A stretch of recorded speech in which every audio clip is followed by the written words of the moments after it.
Hola y bienvenidos a Después de Leer Podcast.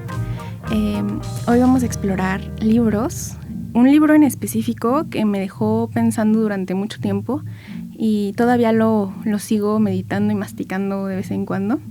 Antes de empezar me voy a presentar contigo. Yo soy Natalia, tu host, apasionada lectora, creadora de contenido y organizo clubes de lectura presenciales y en línea.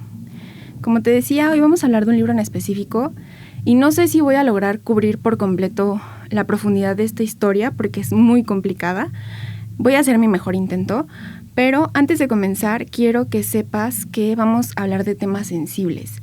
Vamos a hablar de salud mental, de autolesión, de agresiones familiares y si crees que esto puede resultar demasiado para ti, puedes saltarte este episodio y nos encontramos acá la siguiente semana. Este episodio que te traigo hoy está basado en un libro en específico que es Los chicos de Hidden Valley Road, de Robert Kolker. Yo lo traigo en Kindle porque no lo he conseguido en físico en México, pero es un libro muy interesante, está publicado por Sexto Piso y es un libro que se hizo con la autorización de todos los integrantes de esta familia. Como alcanzan a ver ahí en la portada, es una familia muy numerosa, muy numerosa, y su historia es muy interesante. Esta es una familia que vivía en Colorado, y era una familia que vivió a mediados del siglo pasado, inició a mediados del siglo pasado. Pero bueno, toda esta información, te digo, salió de este libro. Sé que de este mismo caso también hay una serie en HBO que habla se llama algo así como Los 6 hermanos esquizofrénicos, una cosa así. Y aunque la familia también estuvo involucrada cuando se hizo todo este documental, ellos no estuvieron contentos al final. Ellos salieron y dijeron que ellos no estaban satisfechos con el resultado que les dieron porque hicieron ver a la familia de una forma que no es. Hicieron ver a los padres como personas que estaban siendo negligentes con sus hijos y que preferían no hacer nada al respecto. Sin embargo, eso no era lo que ellos pretendían retratar y que así lo hicieron ver en esta serie. Entonces te recomiendo que si quieres explorar más de este caso, puedas hacerlo a través de este libro o a través de los mismos testimonios que ellos han dado. También si te interesa hacer una donación, ellos tienen un fideicomiso que ayuda a las personas que están padeciendo esquizofrenia para tener un tratamiento. Sobre todo, este fideicomiso está destinado a los 2 hermanos sobrevivientes de la familia Galvin. Quiero empecemos presentándonos con la familia Galvin. Esta es una historia de verdad cruel y dura, y yo les digo que la he meditado muchísimo tiempo porque son tantas las cosas que sucedieron en esta familia que a veces creo que ya la voy a acabar de abordar o como de entender desde un ángulo y siempre sale algo nuevo. A primera vista, los Galvin eran una familia perfecta. Eran 12 hijos, eran 10 varones y 2 niñas. Las niñas eran las más pequeñas y eran hijos de un matrimonio muy feliz. El padre se llamaba Don, que era militar. Él estaba en la Fuerza Aérea. Ahí en pantalla vas a alcanzar a ver a toda la familia. Es una familia muy numerosa. Donald era el padre y él formaba parte de la Fuerza Aérea de Estados Unidos y él tenía un programa de cetrería. Yo no sabía qué era la cetrería hasta que encontré esta historia y bueno, es básicamente la crianza y la caza con halcones.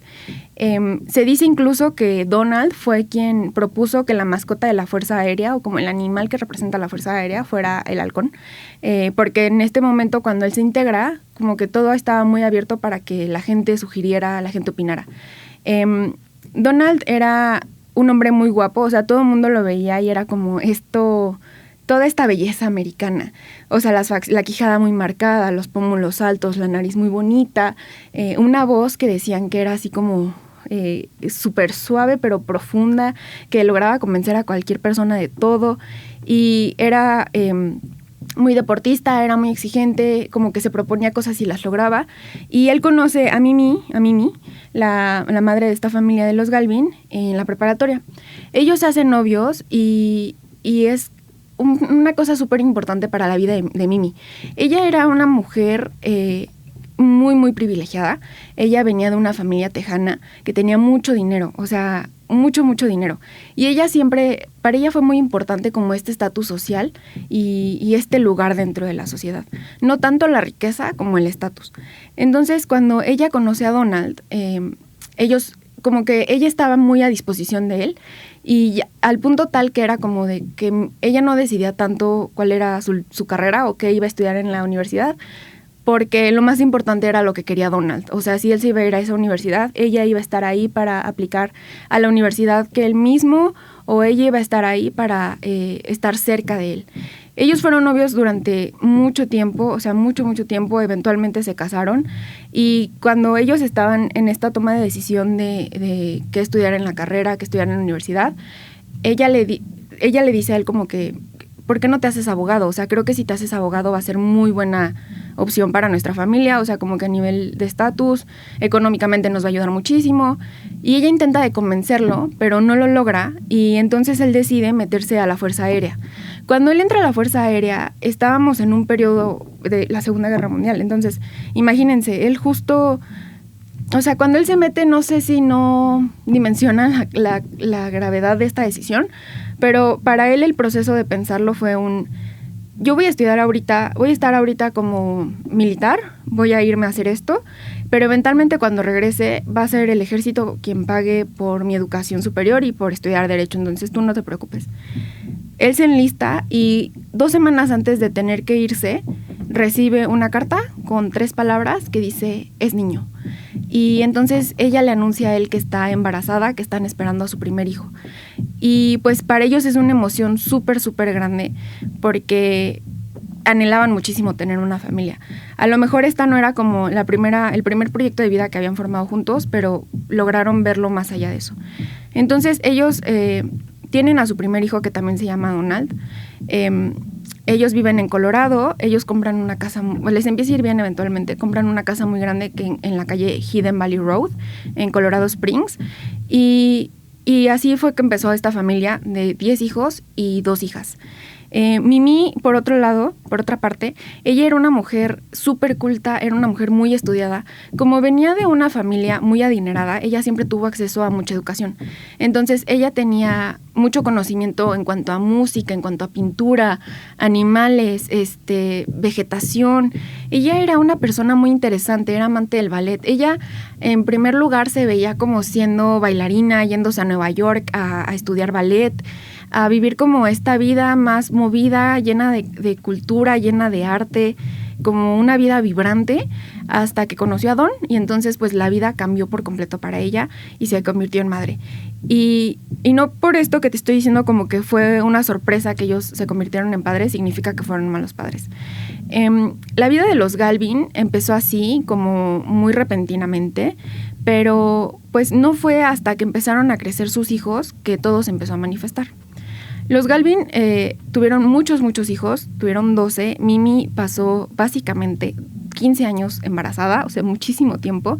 Y entre el más grande de sus hijos, que era Don, y la más chica de sus hijas, que era Margaret, me parece que había una diferencia como de 20 años. Entonces eran todas las edades, todo el tiempo. Y Donald en su momento Donald padre siguió dedicándose a las Fuerzas Armadas, pero él dentro de la Fuerza Aérea llevaba este programa. Y ellos no eran una familia que tuviera muchos recursos económicos, sin embargo, tenían como mucho poder social y un estatus muy interesante, porque se codeaban con gente muy poderosa, gente muy millonaria, con personas que realmente eran, o sea, de otro mundo casi. Se dice que a Don le llegaron a regalar halcones, personas como jeques y como reyes, o sea, le mandaban como cierto tipo específico de halcones para que él los tuviera, porque eran como, pues no una colección, pero sí eran como cosas muy exóticas a las que probablemente él no tendría acceso de otra forma. Pero pues imagínense, él tenía este tipo de relaciones cercanas. Y les digo, ellos no eran ricos, ellos incluso tenían como muchos problemas económicos y es que pues alimentar 14 bocas no es cualquier cosa. Donald se la pasaba trabajando y hasta cierto punto se cree que sí era por esta pasión a su trabajo y por esta pasión a la cetrería, pero también puede que haya sido por no estar conviviendo con 12 hijos al mismo tiempo. O sea, imagínense, dicen que a Donald le gustaba mucho el silencio, la soledad, la tranquilidad, pero si tienes 12 hijos en tu casa, creo que es básicamente imposible que puedas tener un minuto de eso en una casa. Entonces, pues ella, Mimi, era quien se encargaba de criar a sus hijos, de educarlos, de darles de comer, de hacerles de cenar, de hacer todo lo que conlleva la crianza de un niño, pero pues por 12. ella llegó un momento en el que sus hijos, más bien, cuando sus hijos eran niños, ella se encargó muchísimo de que sus hijos absorbieran toda la cultura posible y que ellos escucharan sinfonías, que ellos identificaran animales, plantas por su nombre científico, que supieran dónde estaban de acuerdo a la vegetación que veían, que visitaran museos, que se expusieran al arte, que tuvieran muchos tipos de conocimientos.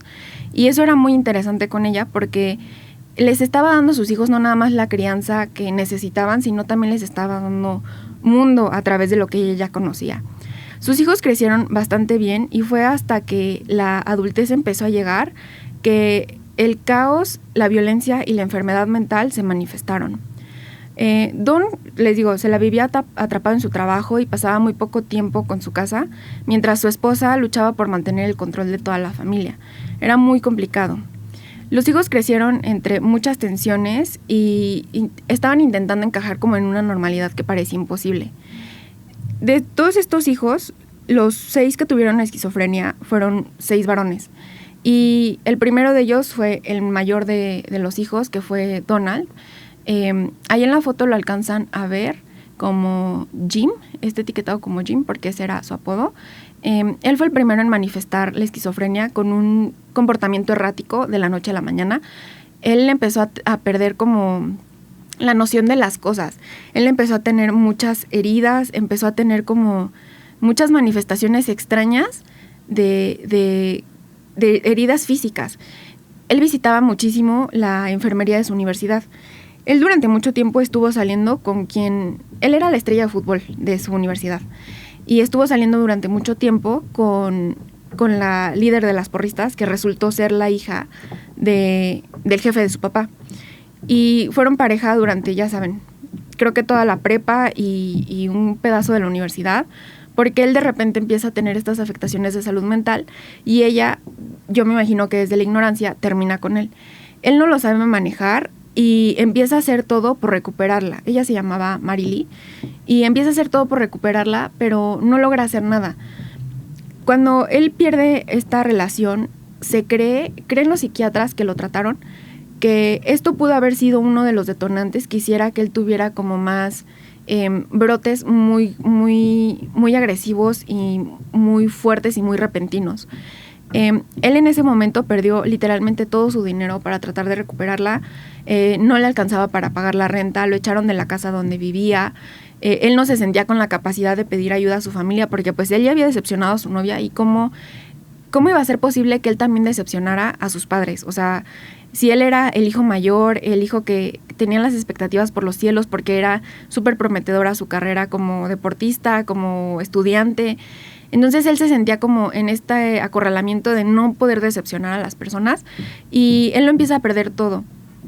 Quiero que piensen que en esta época, él nació en 1945, pongamos 1960, la refrigeración comercial que hoy conocemos, que es para cosas muy grandes, no existía como tal. Entonces todavía había muchos edificios que en su momento, al ser construidos, tenían un sótano que fungía como tipo cava, pero pues sin estar llena de madera y de vino y de toda esta elegancia, ¿no? Eran como unos espacios que estaban, pues sí, muy subterráneos para que tuvieran una temperatura de 4 grados y en estos espacios no había nada, era un piso terroso, unas paredes ahí medio feas, medio acabadas y entonces Dawn, al perderlo todo, encuentra un lugar así muy cerca de su universidad y va y se refugia ahí. Entonces él empieza como a perder la cabeza poco a poco y empieza a hacer cosas muy extrañas. La primera de las cosas que le sucede es como que un gato lo muerde. Y entonces era raro que un gato lo mordiera, porque un gato generalmente primero suelta un arañazo. O sea, como que intenta arañar para defenderse y eventualmente puede que suelte una mordida, pero él llega a la enfermería y dice de que un gato me mordió. Y entonces empieza a hacer como visitas muy recurrentes a la enfermería pidiendo medicamento. Como que ya los enfermeros y los médicos sospechaban que él buscaba cierto tipo de medicamento, pero no sabían por qué. Como que nadie se hizo a la tarea de preguntar el estado de salud mental de esta persona. Entonces, él empieza a poner como pretextos extraños y llega un punto que es como el punto de quiebre donde sus padres realmente se tienen que involucrar en la vida de Dawn e ir por él, sacarlo de la universidad. en una fiesta de estas, ya saben que en Estados Unidos las fraternidades y la comunidad universitaria convive mucho, y en una de estas fiestas nocturnas hacen una fogata, y en esa fogata está todo el mundo y están bien y no sé qué. Obviamente todo el mundo ubicaba a Don porque pues era la estrella de fútbol de la universidad. Él camina directamente a la hoguera y se mete, y entonces se quema por completo. O sea, no fallece, pero sí sufre heridas súper graves, y todo el mundo corre tras él, lo sacan, lo llevan a la enfermería, y entonces es ahí cuando dicen, ok, esto ya no es normal, esto ya no es que el gato te mordió, ya no es que tu roomie tuvo una enfermedad y te da miedo, o sea, esto ya es otra cosa. Entonces ese es el momento en el que sus padres intervienen y que pues lo sacan de la universidad. Esta es la primera historia de Don, que a mí me parece la más, híjole, a primera vista me pareció la más impactante, la más perturbadora, pero porque no conocía a las demás. El siguiente hijo, que fue, no me acuerdo si Jim o John. Bueno, el segundo hermano que sufrió de esquizofrenia era un rebelde, y todo el mundo estaba celoso del éxito de Donald, porque obviamente Donald pues era el primogénito, era el que tenía todas las proyecciones de sus padres, era el consentido de su papá, y celoso del éxito de su hermano, volcaba toda su frustración en sus hermanos menores y abusaba físicamente de ellos, y era muy violento y manipulador. Su propio mundo estaba lleno de sombras, y eso lo llevó por un camino muy, muy, muy complicados para todos los hermanos menores, porque de verdad eran muchos los niños que estaban habitando esta casa al momento. La casa fue un campo de batalla. O sea, de repente los niños tenían, no los niños, más bien los chicos, los hijos más grandes tenían como estos arranques de violencia, y los papás ya no sabían qué hacer, porque no sabían ni siquiera cómo detectar en qué momento iba a empezar a pasar esto. Entonces llegó un momento en el que incluso Donald padre, les dijo así como que, ok, está bien, si se van a agarrar de las greñas, pónganse por lo menos guantes de box, porque no puede ser posible que se estén agarrando a puño limpio, porque pues no, o sea, ¿qué les pasa? Y yo digo, ay no, o sea, no me imagino que eso suceda hoy en día. O sea, sea lo que sea, es muy complicado entender como por qué existe estos enfrentamientos tan físicos entre tus hijos, ¿no? Pero bueno, los niños, los más pequeños eran los que más sufrían y batallaban, porque obviamente si tus hermanos tienen 17, 18, 19 años y tú tienes entre 5 y 7, pues ¿cómo te vas a defender? Es básicamente imposible. Entonces muchos de los niños sufrieron muchas cosas y crecieron con estos estallidos de violencia de sus hermanos, y los papás estaban como muy negados y no sabían cómo qué hacer, no había como una alternativa para ellos.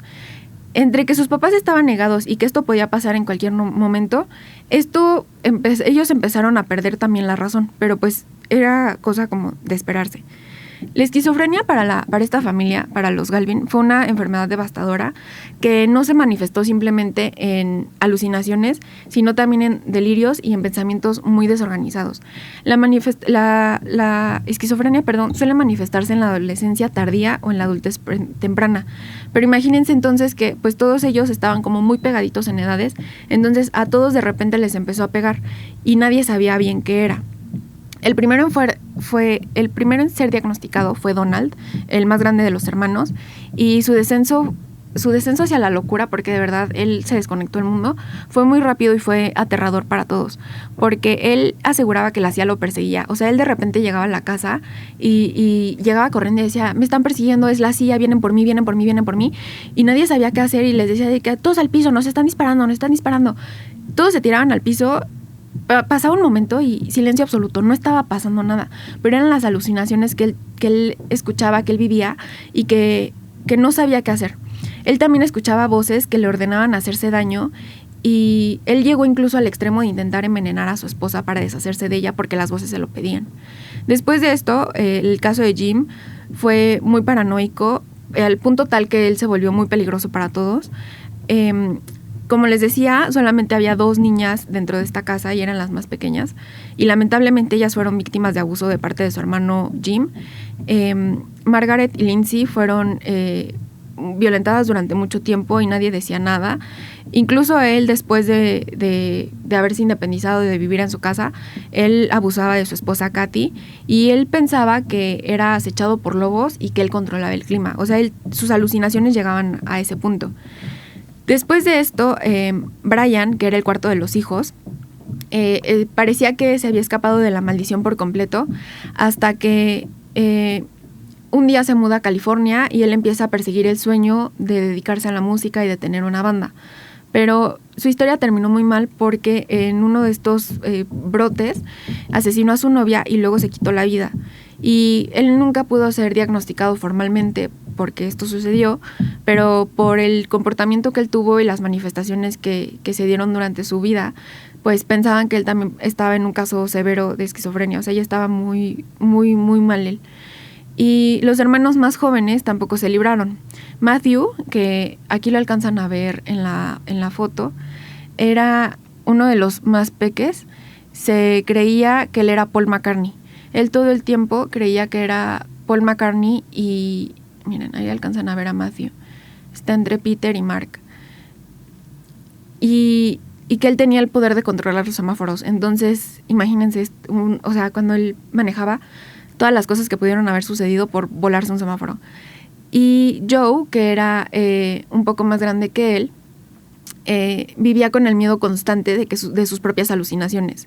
Y él llegó a tener alucinaciones tan perturbadoras que se volvió violento con la gente y llegó el momento en el que tuvieron que internarlo pues no sé si fue en un hospital o si fue en una institución de salud mental específicamente, pero lo sometieron a terapia de electrochoque y pues eso fue muy difícil. Y para los Galvin no fue como nada más, o sea, el diagnóstico de esquizofrenia, algo que estuviera sucediendo en la familia, sino que fue como una condena. La enfermedad realmente se encargó de desdibujar sus vidas y las convirtió en una lucha constante entre la realidad y el delirio. La esquizofrenia sí tiene muchos componentes genéticos, pero también el entorno juega un papel crucial.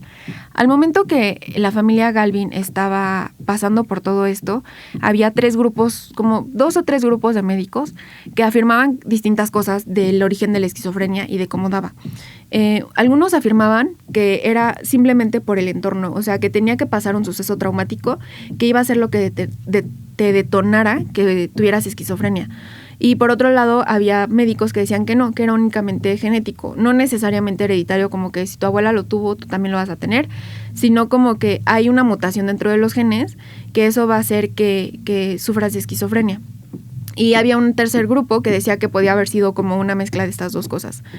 Pero una cosa muy, muy cierta es que en este momento la salud mental para ellos no era algo accesible. A pesar de que fueran una familia que tenía muchos recursos, muchas conexiones y que tenía los medios tal vez para poder tratarse y para poder curarse, no fue como en primera instancia a lo que recurrieron a buscar a un médico, a un psiquiatra, a un especialista en salud mental para poder atender lo que estaba sucediendo con ellos. Uno de los aspectos más perturbantes de esto es todo el abuso infantil que sufrieron todos los hermanos a manos de un sacerdote de confianza. Era el padre Freud, él era sacerdote, y Donald y Jim aseguraron haber sido víctimas de él en su niñez. Esto sucedió porque él de verdad era muy cercano. Él no era como un padre, un sacerdote que fuera tradicionalista y súper conservador y la moral y la santidad y el pudor. No, él era como un padre cool, ¿no? O sea, él decía que convivía con ellos normalmente, les podía preparar un cóctel, les podía convivir, podían hablar de temas de política y lo que sea, pero pues él fue perpetrador de muchos abusos en la niñez de Donald y de Jim, y esto fue un trauma que, si lo juntamos con el caos que estaban viviendo en su casa, pudo acelerar el deterioro de la salud mental de todos estos hermanos. La cadena de dolor no terminaba ahí porque Jim, como les decía, a la vez abusaba de sus hermanas más pequeñas, sometiéndolas a años de terror. Para Lindsay, bueno, ella originalmente se llamaba Mary, cuando crece se cambia el nombre a Lindsay. El abuso era un precio que tenía que pagar por estar tranquila, entre comillas, en la casa con sus hermanos. Aquí les voy a enseñar, creo que Lindsay ni siquiera sale aquí caminando, o sea, de pie, sale en brazos de su mamá todavía. O sea, Lindsay era la más chiquitita de todas. Los hermanos sufrieron muchos maltratos físicos y emocionales por parte de los mayores. Había muchos rituales extraños que tenían que pasar porque eran parte de las alucinaciones que ellos vivían, y estos rituales eran parte del día a día. La casa de los Galvin no se sentía como un hogar, sino más como un campo de batalla para todos ellos. Todo el mundo dentro de la ciudad sabía que en casa de los Galvin había algo, que estaba sucediendo algo, pero nadie sabía qué. O sea, los niños eran conocidos no nada más por ser una familia muy numerosa, sino también por ser una familia que tenía muchos escándalos. O sea, la gente llegó a pensar que tal vez tenían moho en la casa y que por estarlo inhalando todo el tiempo ellos perdían la cabeza. O que si te juntabas con ellos se te iba a pegar la locura que ellos vivían. Pero pues no era así, en realidad era un caso de esquizofrenia. Y llegó un momento en el que los hermanos fueron contactados por un médico que estaba haciendo una investigación científica. 6 de estos 12 fueron diagnosticados con esquizofrenia, como ya se los comentaba al principio, y ellos fueron un caso de estudio sin precedentes, porque imagínense que son pues justamente estos 6 hermanos que vienen de mismos padres y madres y que vienen del mismo contexto, o sea que no hay como tanta variación en el contexto de crecimiento que tuvieron cada uno de ellos. Entonces ellos fueron un caso de estudio muy, muy importante y que hicieron aportaciones muy grandes para entender lo que es la esquizofrenia.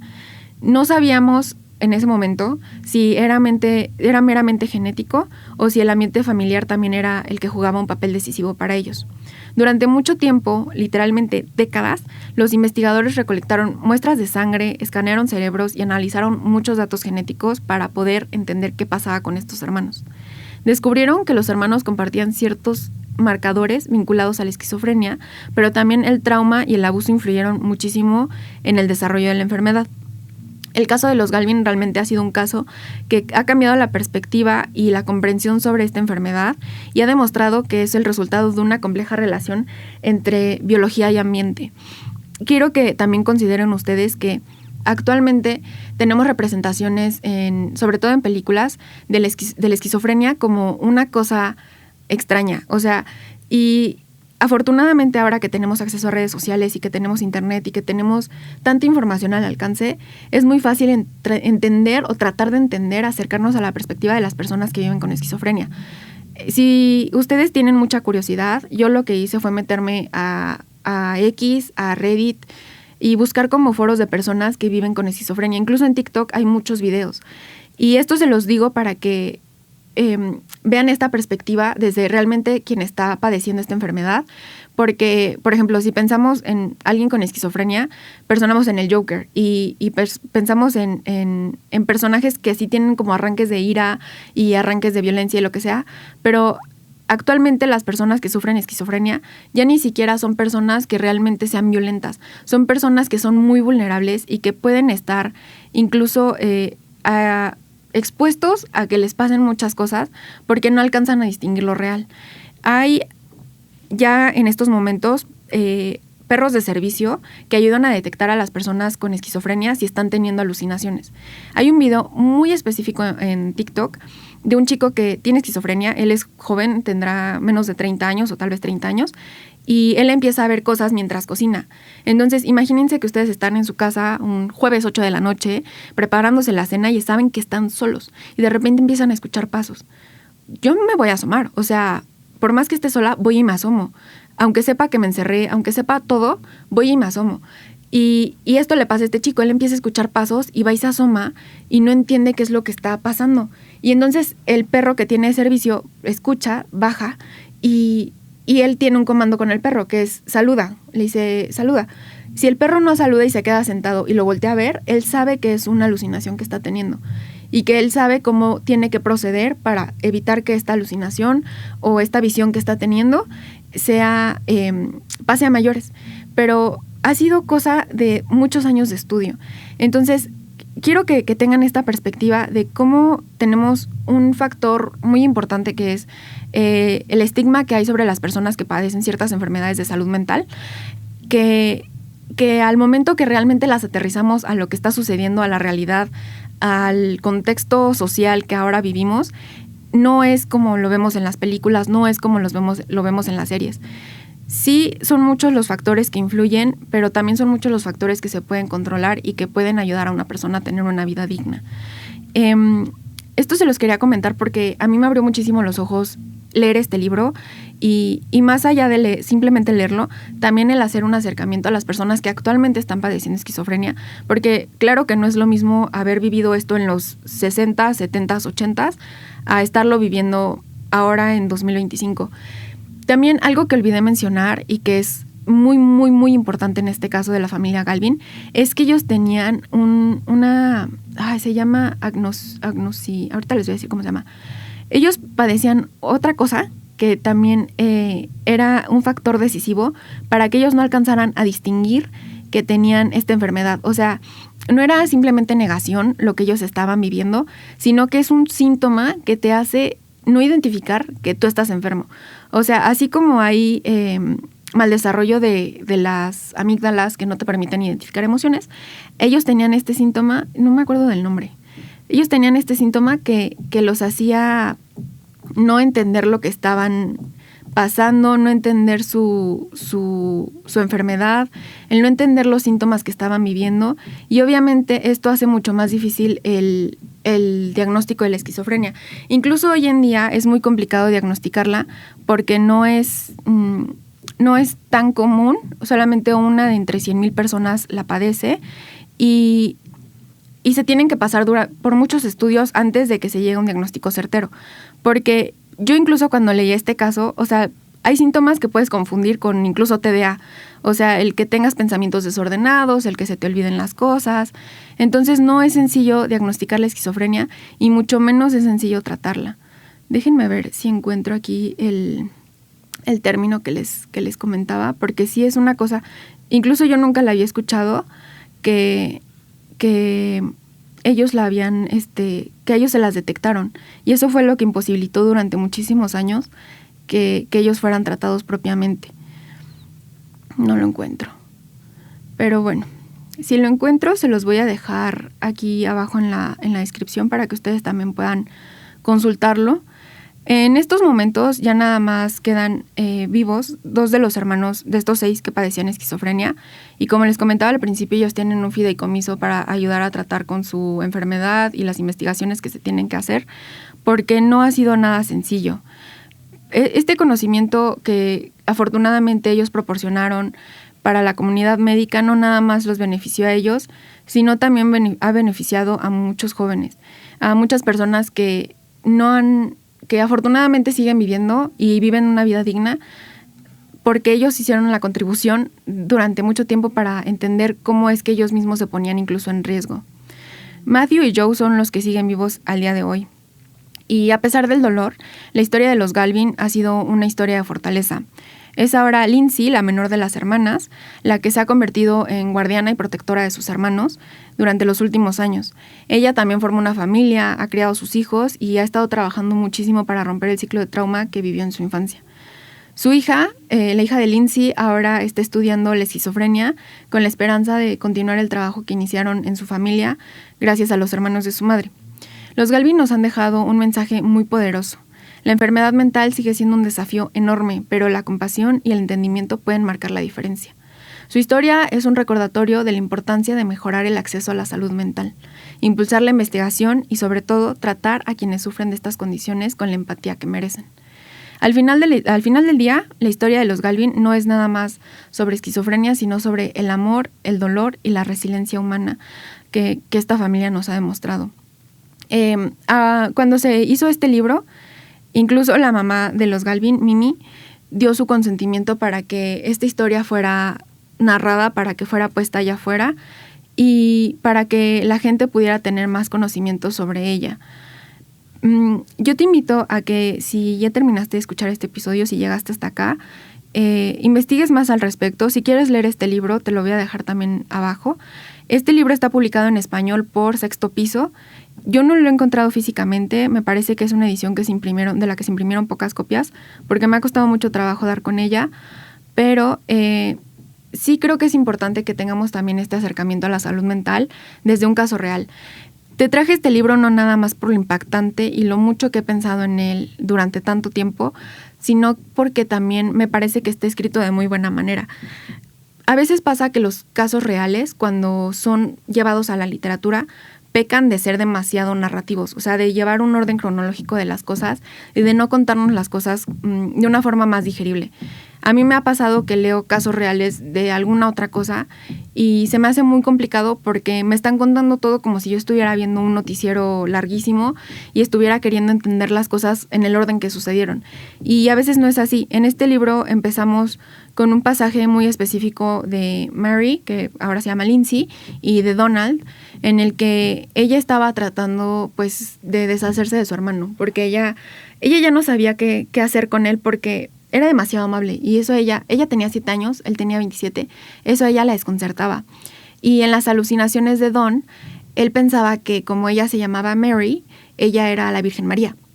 Entonces es muy impresionante cómo, o sea, el inicio de este libro te atrapa porque te empiezan narrando los hechos de la forma que pasaban, no ni siquiera de la forma más cruda, de la forma en que estaban pasando y de la forma en la que ellos lo vivieron.